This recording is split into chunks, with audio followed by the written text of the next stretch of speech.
북한군의 M2020 전차는 2020년 10월 10일 조선노동당 창건 75주년 열병식에서 최초로 10대가 모습을 드러냈다. 김정은 정권의 2020년대 무기 현대화 사업에 따라서 개발한 3세대 전차는 기존의 소련식 설계에서 벗어난 모습이다. 이 전차의 공식 명칭은 아직 밝혀진 바 없으며 서구 선진국에서는 그런 전차에 대해서는 최초 식별한 연도를 사용하여 명칭을 부여하는 전례가 있습니다. 따라서 M2020 전차라 명명한 것입니다. 이후 2022년 4월 25일 열병식에서 3색 의장 무늬를 도색한 모습으로 등장했다. 도색을 제외하면 2020년 외형을 유지했다. 이후 2023년 7월 26일 정전협정 체결 70주년을 맞이한 무장장비 전시회 2023 행사장과 동년 7월 27일 열병식에 최초로 폭발 반응 장갑을 장착한 채 등장했다. 이때 사막 도색으로 환원되었다. 이후 2024년 3월 13일 김정은 참관하에 조선인민군 땅크 대련합부대 간 대항훈련에 참가했다. 이때도 2023년 전승절 열병 당시 공개된 폭발 반응 장갑 사양으로 공개됐다. 해당 훈련에서는 김정은이 직접 M2020 전차에 탑승해서 조종하는 모습을 보였다. 김정은은 전차병과 함께 기념사진을 찍은 모습도 보였다. 이러한 2020년부터 2024년까지의 일련의 M2020 전차의 변화 과정은 2024년 조선인민군 땅크 대련합부대 간 대항훈련에 참가함으로써 이전의 열병식에서만 보여주어 여러 가지의 추측이 있었지만 북한군이 실제로 수년간의 장비시험으로 2024년 전력화를 달성했다고 볼 수 있는 유의미함을 보여주었다. 이러한 M2020 전차에 대해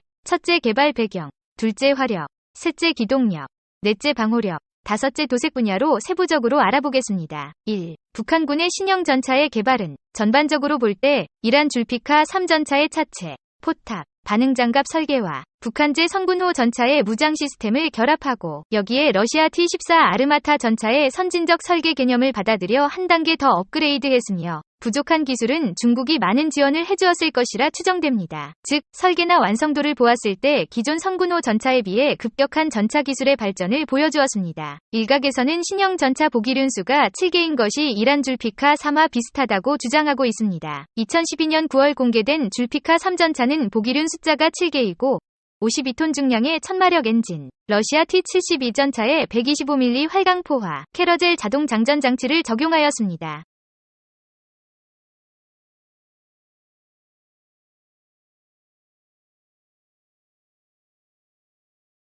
북한과 이란이 오래전부터 군사교류가 활발했다는 점을 고려하면 이란의 줄피카 3전차 관련 기술이 북한에 넘어갔을 개연성이 있습니다. 미국의 M1 에이브람스의 외부 형상은 경사장갑을 사용하여 방호력을 높이고 스텔스 기능을 강화한 것으로 북한 전차도 이를 적용한 것으로 판단됩니다. 아울러 T-14 아르마타 전차와 유사한 후방 사이드 아머 스커트는 화학에너지탄의 방호화, 배연가스를 측면으로 배출함으로써 적미사일의 추적을 어느 정도 회피할 수 있는 장점이 있는 것으로 판단됩니다. 2. 화력을 살펴보면 북한제 성군호 전차의 포탑 상부에는 이연장 대전차 미사일이 달려 있습니다. 신형 전차도 포탑 측면부에 이연장 대전차 미사일 발사기를 장착하였으며 대전차 미사일은 불세사로 추정됩니다. 포탑 상단에는 30mm 기관포를 장착.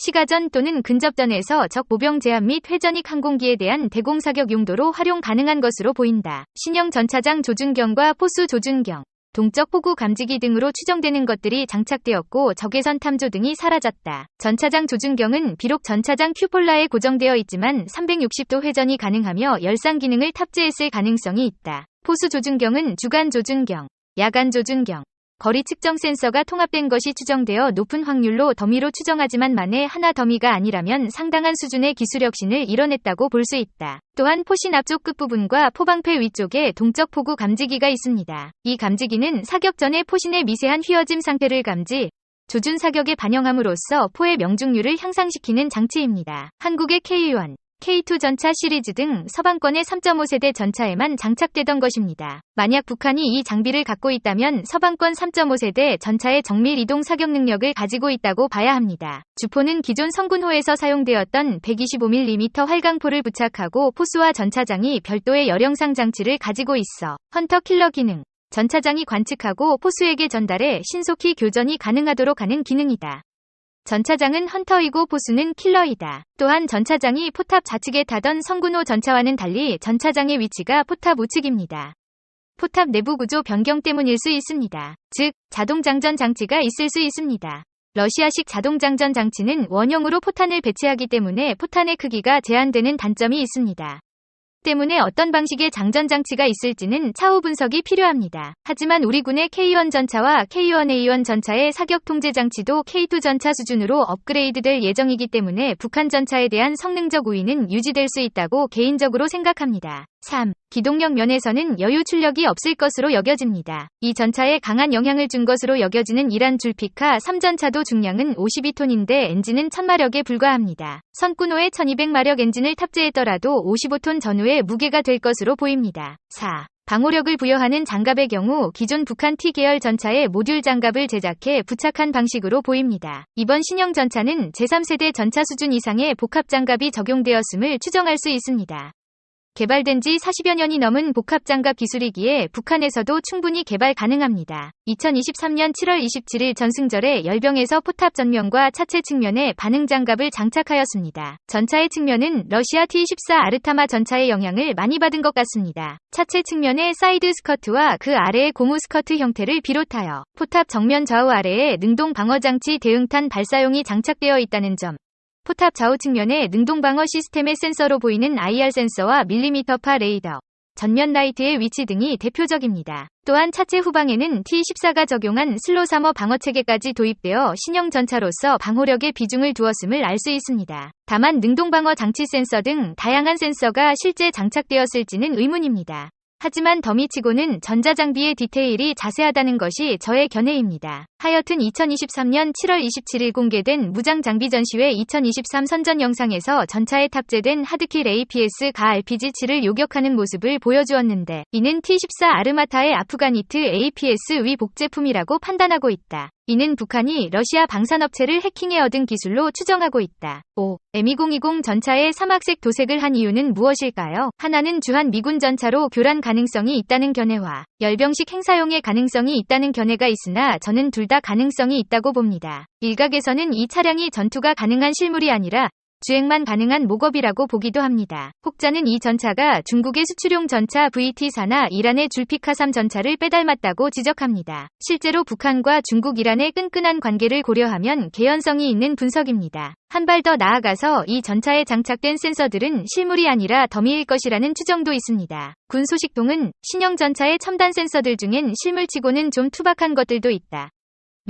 일부 센서들은 가짜일 수 있지만 북한이 종전과 차원이 다른 신형 전차를 만들었다는 사실을 결코 무시해선 안 될 것이라고 말했습니다. 그러면 북한군은 몇 대의 M2020 전차를 보유할까? 열병식에 등장한 신형 전차는 9대로 보입니다. 통상군에서 새로운 전차를 전력화할 때는 운용 개념과 종합군수 지원을 고려하므로 북한도 2개 대대분 이상을 보유할 것으로 추정합니다. 북한군 전차 중대는 전차 10대, 전차 대대는 전차 31대로 편제됩니다. 신형 전차는 북한판 T-14 전차를 목표로 하는 것 같습니다. 구소련제 T-62 전차에 기반한 기존 북한 전차 성능을 한 세대 뛰어넘은 것으로 이 전차를 통해 북한군의 기갑 전력이 획기적으로 개선될 것으로 판단됩니다. 이에 대비해 한국군의 전차는 생존성 및 경쟁력 강화를 위해 지향형 하드킬 방식의 능동방어 체계 도입 등을 통한 적미사일 공격에 대한 방어력 및 성능 향상이 필요할 것으로 사료됩니다. 우리 군은 전차들의 생존성을 높이기 위해 폭풍형 하드킬 방식의 능동방어 체계를 개발했지만 아군 보병 피해가 예상되어 장착하지 않았습니다. 지향형 하드킬 방식은 폭풍형보다 더욱 진보한 것입니다. 우리 군은 북한 신형 전차를 과대평가해서도 과소평가해서도 안 됩니다. 미래 전장 환경에 맞는 실시간 네트워크 중심의 통합 전투 체계와 하드킬 방식의 능동형 방호 체계를 개발하여 반영한다면 충분한 대응이 가능할 것이라 봅니다. 시청해주셔서 감사합니다.